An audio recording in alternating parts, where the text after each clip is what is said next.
Hi everyone, good morning. Ang topic natin for today is yung tinatawag na born of the water. At kahit si Jesus mismo, sinabi ito na sabi dito sa John 3 verse 5, sabi dito, Jesus answered, "Truly, truly, I say to you, unless one is born of water and the Spirit, he cannot enter the kingdom of God." Isipin natin mabuti. Unang-una ang nagsalita nito si Jesus. At napakahalaga nun para sa atin. Kasi si Jesus nagsalita nun. Kung kumpare mo lang yan, kumare mo lang, o kaibigan mo lang yan, or tao sa paligid mo, hindi mo maintindihan. Pero dito sa Bible, si Jesus na nagsasalita. At dapat natin maunawaan at maintindihan. At the same time, hindi lang simple itong topic na to. About entering the kingdom of God. Makapasok sa kaharian ng Diyos. So, this must be very important na kailangan nating isipin mabuti na si Jesus na nagsasalita. Truly, truly, sinabi ni Jesus Christ na truly, truly, ibig sabihin katotohanan, pinaktunay na katotohanan sa lahat at tunay na importante. Truly, truly, I say to you, unless one is born of water, maliban ang isang tao ay panganak ng tubig, hindi siya makakapasok sa kaharian ng Diyos. So talagang napaka-importante nito na maintindihan natin. Ang mahirap sa interpretation minsan pag binasa mo, pag sinabi ano ibig sabihin ng born of water? At mga interpreters or mga nagbabasa ng Biblia, kailangan maunawaan ng malalim or mabuti kung ano yung dapat kapag inunawa mo to is dapat back of the Bible, may reference, may basihan sa Biblia, may convincing as far as the Bible is concerned. So, kailangan talaga maunawaan ano yung sinasabi ni Jesus. Hindi yung ano yung pakahulugan yan, ano yung pagkaintindi mo. And at the same time, we have to be honest na may mga time na hindi natin maintindihan yung patungkol sa Biblia. So, sabi dito, born of water refers to amniotic fluid. Physical. Tatlo yun. Physical, ritual, spiritual. So, born of water refers to amniotic fluid. Pag yung iba, sinasabi nila na sinasabi ni Jesus Christ dito na kailangan mo ipanganak muli. Yung unang kapanganakan mo, that is amniotic fluid, is panubigan na puputok kasi papanganak ka. Papanganak ka sa physical. At kailangan mo ipanganak ulit sa spiritual. Kaya magkasunod na sinabi dito, panganak na tubig at ng spirito. That is spiritual birth. Dalawa yun. Water birth and spiritual birth. Ito yung sinabi na born again. Na pag pinanganak sa tubig, physical birth yan. It's something to do with the physical actual giving birth. Na pinanganak ka sa tubig. Yung amniotic fluid, pumutok, ipinanganak ka.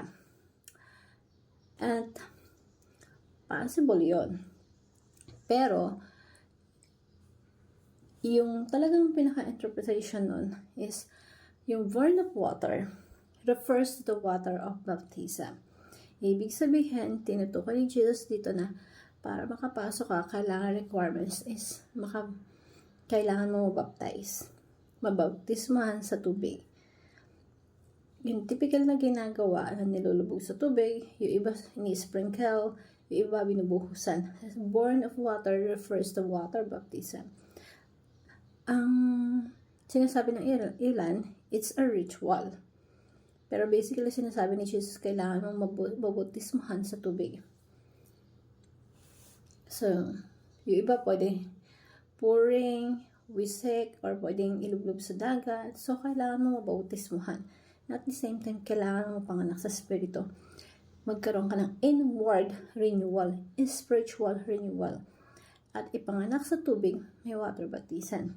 Now, possible interpretation is personally, mas maganda. Meron, ito yung pangatlo born of water refers to spiritual cleansing.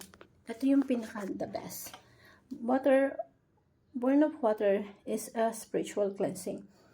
Yung katotohanan, maliban ng isang tao ay panganak na tubig, ibig sabihin spiritual cleansing. Kung paano tayo nililinis ng tubig pag naliligo tayo, pag naghuhugas ng kamay, nalilinis ang katawan. This time is spiritual.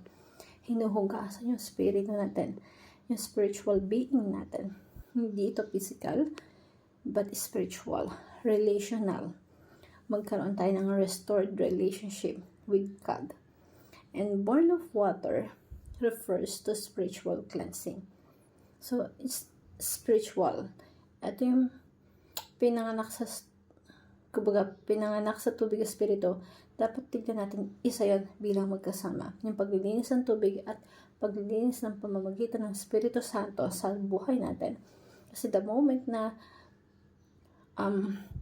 nampalataya ka sa ating Panginoon, nanahanan ka ng Santong Espiritu, magkakaroon ka ng spiritual cleansing. Basically,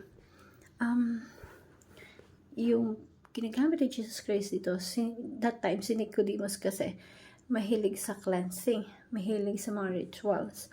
So, dinadala ni Jesus Christ si Nicodemus sa spiritual round na sinasabi niya, in-explain niya, hindi ito physical na about na paglilinis ng katawan or paghugas ng kamay or bumalik ka sa sinapupunan na nanay mo para ipanganak ka muli. So, hindi yun yung ibig sabihin niya. Kailangan ipanganak ka sa spirito, may spiritual cleansing ka, magkakaroon ka ng transformation. Yung dati mong pagkatao, mawawala na yun. Meron namang bagong Nicodemus. Meron ng born again na Nicodemus. Spiritual cleansing, alinsunod sa isang talata na sinasabi sa Ezekiel chapter 36 verse 25 to 26. Ang sabi dito, promise sa lumang tipan na darating yung time na yung mga tao matututong sumunod sa Diyos at magkakaroon ng spiritual cleansing.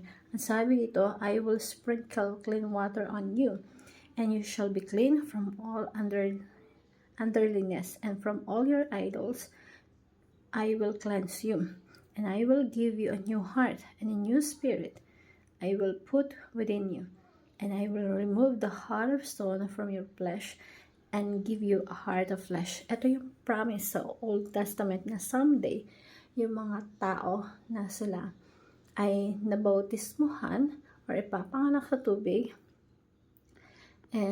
merong water at the same time may spirit, born of water and born of the spirit.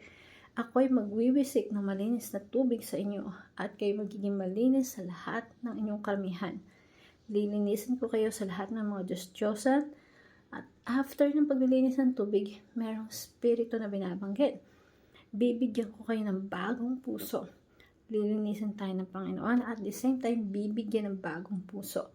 At lalagyan ko kayo ng bagong spirito sa lahat, sa loob ninyo. And that is the Holy Spirit, yung Espiritu Santo, diba? Once you surrender everything kay God, you receive the Holy Spirit, and the Holy Spirit will renew you, will transform you, and change you every day until you become with the Lord Jesus Christ. Yung banal na spirito, yung magbabago sa atin araw-araw. Siya yung bubuo sa atin, kung ano yung mga tutulong sa atin, kung ano yung mga dapat nating sabihin, dapat gawin. Siya yung magtutuwid ng baluktot nating landas. Bibigyan tayo ng Diyos ng pusong laman na tumitibok na nagmamahal para sa Kanya. And napaka-imposible mahalin ng Diyos na walang Espiritu Santo na nag-uudyok sa atin sa pagkatao natin. At sabi dito, we need to be born of water, lilinisin ka ng Diyos. At the same time, bibigyan ka ng bagong Espiritu. At yung bagong Espiritu ng Diyos, yun na magpapatuloy ng iyong pagsunod sa Diyos. At mag-uudyok sa iyo para sumunod ka sa ating Panginoon. At maganda yung application natin sa buhay is yung prayers are for baptism, ask God for forgiveness and cleansing, and renew yourself, cleanse instrument for God. So cleanse yourself as instrument for God. Thank you everyone, and God bless.